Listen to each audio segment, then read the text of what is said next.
দর্শক আপনাদেরকে যেমনটি জানিয়েছিলাম আজকে সকালে মায়ানমারের বিভ্রান্ত ওই পারে গোলাগুলির ঘটনায় সশস্ত্র বিদ্রোহী গোষ্ঠী যারা গোলাগুলি করেছে তাদেরকে বিজিবি আটক করেছে, অর্থাৎ তাদেরকে বিজিবি আটক করেছে। আমরা সরাসরি আপনাদেরকে দেখানোর চেষ্টা করছি। বিজিবির সেক্টর কমান্ডার লেফটেন্যান্ট কর্নেল সহ অসংখ্য এখানে বিজিবি পুলিশ সেনাবাহিনী সহ অসংখ্য মানুষ এসেছেন। আমি আপনাদেরকে দেখানোর চেষ্টা করছি যারা গুলি করেছেন, যারা মায়ানমারের অভ্যন্তরে গুলি ফুটিয়েছেন তাদেরকে আটক করা হয়েছে। স্থানীয়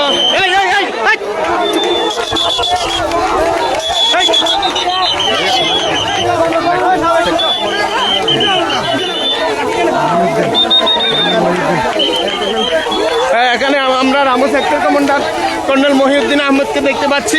ওনার নেতৃত্বে কিন্তু আটক করেছেন যারা মায়ানমারের বিদ্রোহী গোষ্ঠীরা গুলি করে এদেশে মানুষকে আহত করেছেন। তো আমরা আপনাদেরকে সরাসরি দেখানোর জন্য চেষ্টা করছি। প্রায় আটক করেছেন। তো আমরা যদি একটু দেখানোর চেষ্টা করছি, সরাসরি দেখানোর চেষ্টা করছি আপনাদেরকে, সরাসরি দেখানোর চেষ্টা করছি। বিজিবি আটক করে নিয়ে যাচ্ছে, পুলিশ রয়েছে, সাথে সাথে পুলিশও রয়েছে। যারা মায়ানমারের বিদ্রোহী গোষ্ঠী আরকান আর্মি এবং অন্যান্য বিদ্রোহী গোষ্ঠী যারা রয়েছেন তারা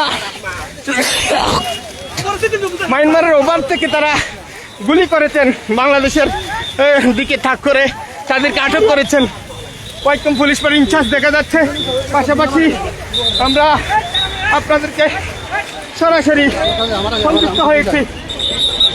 কয়েকজন পুলিশ বাড়িতে তাদেরকে নিয়ে যাওয়া হচ্ছে। অসংখ্য যাদেরকে স্থানীয় ভাষায় মগবাগি বলা হয় তাদেরকে আটক করেছে পুলিশ, বিজিবি এবং আইন শৃঙ্খলা বাহিনীর সদস্যরা তাদেরকে আটক করেছে।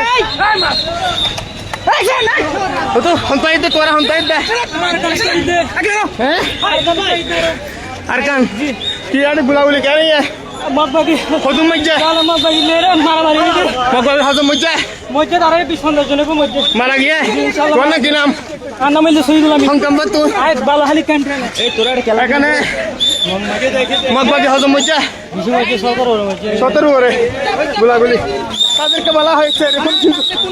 আমরা তাদের কাছ থেকে এখানে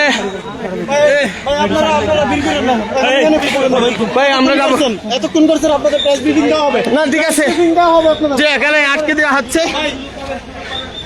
যে আমরা আইন শৃঙ্খলা বাহিনীর সদস্য যারা রয়েছে তাদেরকে একটু দেখানোর চেষ্টা করছি। এখানে হোয়াইট টং পুলিশ ফাঁড়িতে তাদেরকে নিয়ে আসা হয়েছে এবং আইন শৃঙ্খলা বাহিনীর অসংখ্য গাড়ি কিন্তু এখানে এসে টোটাল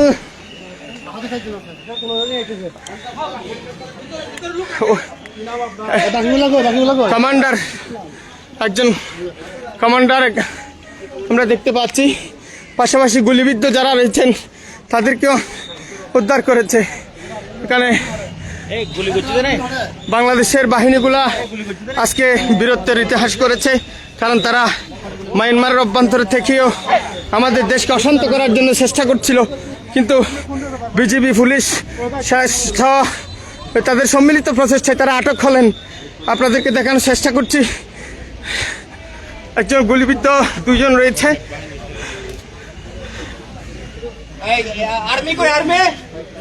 সামনে তো ক্লিয়ার করো, সামনে পুরো লোক ক্লিয়ার করো। আসলে কয়জনকে আটক করা হয়েছে, কয়জন আহত হয়েছেন এবং গুলিবিদ্ধ কয়জন হয়েছেন, কয়জন নিহত হয়েছেন সেগুলো তারা আমাদেরকে সংবাদ সম্মেলনের মাধ্যমে জানাবে বলেছেন। তো আমরা আপনাদেরকে দেখাবো এবং জানাবো।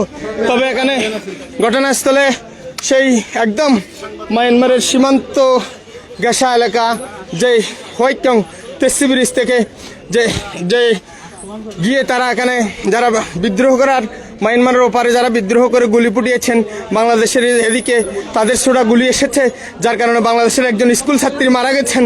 সেই জন্য উনি পরিবার মারা গেছেন বলছেন, কিন্তু ডাক্তার বলছে যে মুমূর্ষ অবস্থায় রয়েছে। সেটি আমরা জেনেছি পরিবারের সূত্রে, এবং তার দাদা আমাদেরকে যতটুকু জানিয়েছেন তাকে কক্সবাজার থেকে চট্টগ্রামে মুমূর্ষ অবস্থায় রেফার করা হয়েছে, এরকম কিন্তু তারা আমাদেরকে জানিয়েছেন। তো এখনো সে মারা যায়নি, অবশ্য গুলিবিদ্ধ মুমূর্ষ অবস্থায় রয়েছে। পাশাপাশি এখানে মায়ানমারের কিছু বিদ্রোহী গোষ্ঠী সদস্যরা সেদেরকে আটক করা হয়েছে।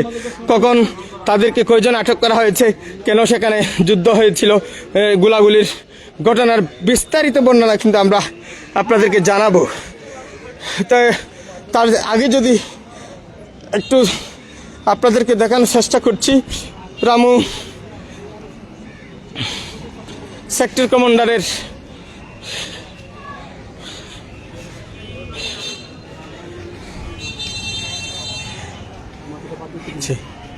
দেখছেন আপনারা ইতিমধ্যে লেফটেন্যান্ট কর্নেল মহিউদ্দিন খান আহমদের নেতৃত্বে কিন্তু তাদেরকে আটক করা হয়েছে, যারা সীমান্তের মধ্যে থেকে বাংলাদেশের অস্থিতিশীলতা করার জন্য চেষ্টা করেছিলেন। তো সকালে তিনি এসে সশরীরে গিয়ে তাদেরকে আটক করেন। সমস্যার কারণে দুঃখ প্রকাশ করছি। আসলে তাদের সেই স্থানীয় যারা রয়েছেন তাদের বারবার একটি অভিযোগ, সেটা হচ্ছে যখন নাপ নদীর পাড়ে নামেন মাছ শিকারের জন্য, তখন মায়ানমারের বিদ্রোহী গোষ্ঠীর সদস্য যারা রয়েছেন তারা তাদেরকে আটক করে নিয়ে যান, অপহরণ করে নিয়ে যান, এবং পরবর্তীতে মুক্তিপণ দিলেই ছাড় দেন, না হয় তাদেরকে মেরে ফেলেন, এরকম একটি আমাদেরকে স্থানীয় দাবি করেছেন। কিন্তু আজকে বিজিবি সরাসরি গিয়ে তাদেরকে, যারা সীমান্তে অস্থিতিশীল পরিবেশ তৈরি করছিল, তাদেরকে আটক করেছে। কতজন আটক করেছেন, কতজন গুলিবিদ্ধ হয়েছেন এবং কতজনকে সেখানে নিহত হয়েছেন, সেগুলো বিস্তারিত তারা সংবাদ সম্মেলনের মাধ্যমে জানাবেন বলছেন। তো আমি ওয়াইকম পুলিশ বাড়িতে রয়েছি, পাশাপাশি আপনাদেরকে একটু দেখানোর জন্য চেষ্টা করছি। সকাল থেকে কিন্তু একটি বিষয় যদি আপনাদেরকে বলি, রাত থেকে মুহুমুহু গুলির শব্দে সীমান্তের ওপার মায়ানমারের একটি অঞ্চল কেঁপে উঠেছিল। পরবর্তীতে সেটি সেখান থেকে গোলা এবং মোটর শেলের সেই বিভিন্ন অংশ ছুটে এসে আমাদের এলাকায় পড়ে, এবং একজন ছাত্রী গুরুতর আহত হয়ে চট্টগ্রাম মেডিকেল কলেজ হাসপাতালে প্রেরণ করেছেন কক্সবাজার থেকে, সেটিও আমরা জেনেছি। এবং একটি যদি জানানোর চেষ্টা করি, এখানে সকাল থেকে রাস্তা যে অবরোধ ছিল, টেকনাফ কক্সবাজার মহাসড়ক অবরোধ ছিল, সেটি আবার পুলিশ, সেনাবাহিনী, বিজিবি, নৌবাহিনী সহ এবং স্থানীয় সাবেক এমপি শাহজাহান চৌধুরী ও রাজনৈতিক নেতৃবৃন্দরা এসে সেটি তাদেরকে বুঝিয়ে সড়ক মুক্ত করেছে।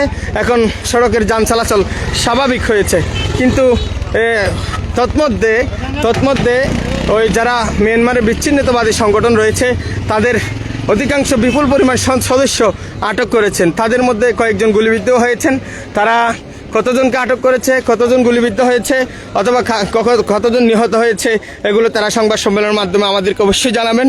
তার আগে আমি আপনাদেরকে একটু জানানোর চেষ্টা করছি, যারা মায়ানমারের ওপার থেকে গুলি করে দেশের ভিতরে অস্থিতিশীল তৈরি করার জন্য চেষ্টা করছিল, তাদেরকে কিন্তু বিজিবি আটক করেছে, সেটি আমরা কিন্তু জেনেছি। তো আমাদেরকে তারা সংবাদ সম্মেলনের মাধ্যমে সব কিছু জানাবেন।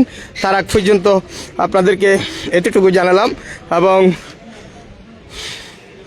তার আগে রোহিঙ্গা 2017 সালে রোহিঙ্গা আসার পর থেকে আমাদের বাংলাদেশের যে মানবিক আশ্রয় দিয়েছিল, এরপর থেকে বিভিন্ন অপরাধ কর্মকাণ্ড শুরু হয় তাদের সাথে এবং তাদের সংমিশ্রণে, যেগুলো পরবর্তীতে বড় আকারে রূপ ধারণ করেছে। তো আমরা দেখতে পাচ্ছি পুলিশ পাড়ার ইনচার্জকে